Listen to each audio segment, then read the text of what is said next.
Hello mga kasari, good afternoon, and for today's video guys, isi-share ko lang guys yung pagre-repack ko po dito sa sari-sari store ng mga items na nire-repack po natin like asin, harina, cornstarch, munggo, mantika. So yan po yung mga nire-repack po natin dito po sa tindahan, at ngayon po actually kakatapos ko lang pong mag-repack ng asin po natin na tag pa 5 pesos. So, napakahalaga po mga kasari na sa ating tindahan na tayo ay nagre-repack. Bakit? Kasi yung tingin natin guys na konti lang yung tutubuin natin kapag tayo ay namili na ng mga nakarepack. Pero kung tayo mismo yung nagrepack, mas malaki pa pala yung tutubuin natin. 'Di ba mga kasari? Talagang effort at tiyaga lang talaga yung kailangan natin kapag tayo po ay nagre-repack. Kasi ngayon mga kasari, ganyan kasi yung ginagawa ko kapag naboboard ako, wala masyadong bumibili. So, yung extra time natin is talagang ginagamit ko sa makabuluhang bagay, which is ito nga, nagrepack ako ng asin worth 60 pesos po na asin na palabas po natin. Nakuha na po natin si puhunan at tumubo pa po tayo ng 125 pesos. Which means mga kasari, doble ang tinubo po natin. So, eto guys yung bali puhunan. Bali labis na din dito ng 20 pesos na tubo. Syempre yan lang naman yung kasya sa ating tray. So, yan lang yung inilagay natin. Tapos yung iba, which is itong nasa plastic, ito po ay ating itatago para kapag naubos po yung nandito sa tray, maglalagay po ulit tayo ng panibago. And ngayon guys, ang wala is harina. So yung harina guys, magre-repack tayo. Ayan, magre-repack po tayo ng harina. Hinahanap ko lang guys yung harina dito sa drawer. Bali ito guys ay nabawasan ko na. Narepack ko na yung iba ng nakaraan. Medyo ang atin nyo kasi nung nakaraan ay tinamad tapusin yung mga nare-repack. Kaya ang nirepack ko lang talaga is yung pang display lang, yung sinabit lang natin. So, hindi ko alam kung ilan na yung mga narepack ko, pero ito pa yung ire-repack ko na harina. At tatapusin na natin siya ngayon dahil dinaluyan tayo ng kasipagan sa katawan. So, ire-repack na natin to lahat.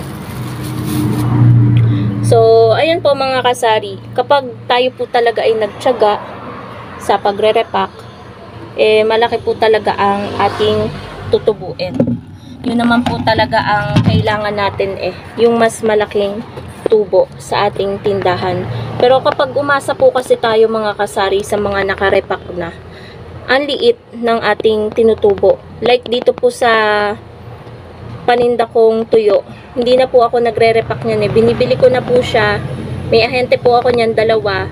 Binibili ko na po siya na nakarepack. Kaya yung tubo ko, minsan 30, minsan 20 lang sa isang haba. So, meron ako ditong 4 maliliit at meron din akong 3. Magkaibang ahente yung aking kinuhanan po niyan. So, ito po siya. Ito yung 4 mga kasari. At ito naman yung 3, yung medyo malalaki. So, sa medyo malalaki, 2 lang balot yung tubo ko. So, 20 pesos lang. Sa maliliit, 3 balot yung labe. So, 30 pesos yung ating tubo doon. Kasi kada balot, 10 pesos po yung ating bentahan. Talagang bumabawi po ako mga kasari sa mga nire-repack ko po dito sa tindahan. Kasi po, napapalabas natin na doble pa yung kinikita natin. Tulad nitong sa asin, nabawi na natin yung 60 pesos na puhunan. Tumubo pa tayo ng another 125 pesos. So, doblehin natin yung puhunan na 60, 60, 120, tapos labis pa ng 5 piso. 'Di ba mga kasari? Ang laking tulong din. Talagang sipag at tiyaga lang talaga yung kailangan natin. Sa pagnenegosyo naman ng sari-sari store, kailangan talaga natin ng pagsisipag at pagtsatsaga. Kasi kung wala tayo ng mga yon, walang taglay na ganun yung katawan natin, walang mangyayari sa sari-sari store natin guys. Kahit pa man madami tayong pangpuhunan, marami tayong pera, pero kung wala tayong sipag at tiyaga sa katawan, wala ring mangyayari. So yan po yung vlog po natin ngayon mga kasari. Hindi ko na ipapakita sa inyo yung pagre-repack ko po ng harina kasi hindi ko alam yung kung ilang balot na yung nakuha ko dito. Kaya hindi ko din ma-share sa inyo ng akma ng pulido kasi nga nabawasan na tong ire-repack ko na harina. Pero panigurado naman po na meron tayong tutubuin dyan. Syempre hindi naman ako magre-repack kung wala po tayong tutubuin. So by the way, yung gamit ko pala mga kasari na plastic sa pagre-repack ay 3x10. Minsan Calypso, minsan po ay patok ang tatak. Depende na lang po kung anong available po sa palengke.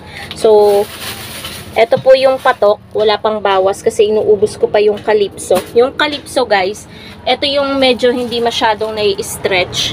Tapos yung patok naman, eto siya, eto yung nai-stretch. Yan. Inuubos ko lang talaga to para magamit ko na guys yung patok. So ilang piraso na lang to. And then yung timbang pala mga kasari ng asin, yan.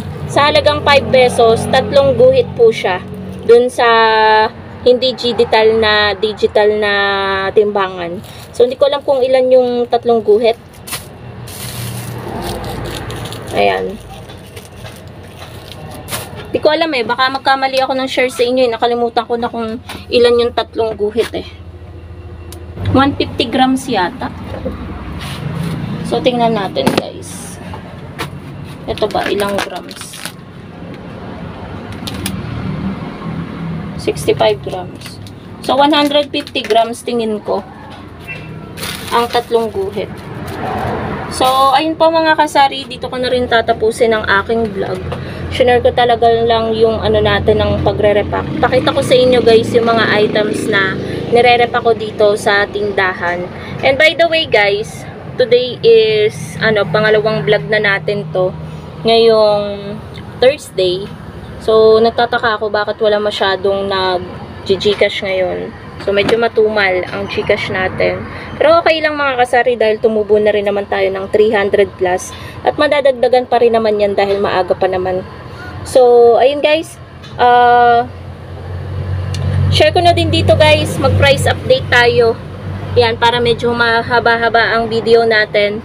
Yung update natin guys sa itlog. Ang itlog po, nung last deliver sa akin, kahapon lang, bali tumaas po ang XL. Siguro naman lahat ng sizes ng itlog tumaas.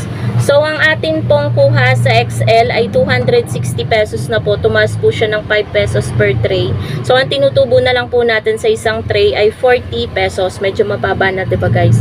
Sabi ko nga kay kuya kahapon, pag ito tumaas pa ulit, ang kukunin ko na lang sa kanya is large. Yan, kahit pa lumiit yan, pero dapat hindi ma-sacrifice din yung tutubuin natin guys eh. Sa size tayo mag-a-adjust. So, wala namang magagawa dyan ang mga customer guys eh. Kung kailangan nila ng itlog, mapapabili talaga sila. Kahit pa man yung size niya ay medyo lumiit ng konti. Tapos guys, ang bigas, tumataas din po. Ang bigas ngayon, nag-order na ako. Ang bigas ay 1,180. Malapit na po ulit. Siguro next week pagkuha ko 1,2 na. So, maliit na ulit ang tutubuin natin sa bigas. So, ang bentahan ko po ng bigas ay 60 pesos per kilo. Hindi na po ako nagbaba kasi alam ko naman po na hindi naman po permanente na mababa ang presyo ng bigas. Tulad nga ngayon, tumataas na naman po siya. 1,180 na po ang bigas. Ang tinitinda kong bigas guys ay perfect grain Jasmine. Kapag wala nun, ang binibili ko ay sweet jasmine super dinurado. Yan, masarap po yan, dalawang yan, magkapresyo lang po yan. So ayun guys, dito ko na rin tatapusin ang aking vlog. Price update doon nga sa bigas. Yan, nag-price increase. So, kahit pa man nag-price increase, hindi po tayo magpa-price adjust. So, same pa din po ang ating bentahan. So, yun lang guys. Thank you so much for watching and happy selling po sa inyong lahat. Bye guys!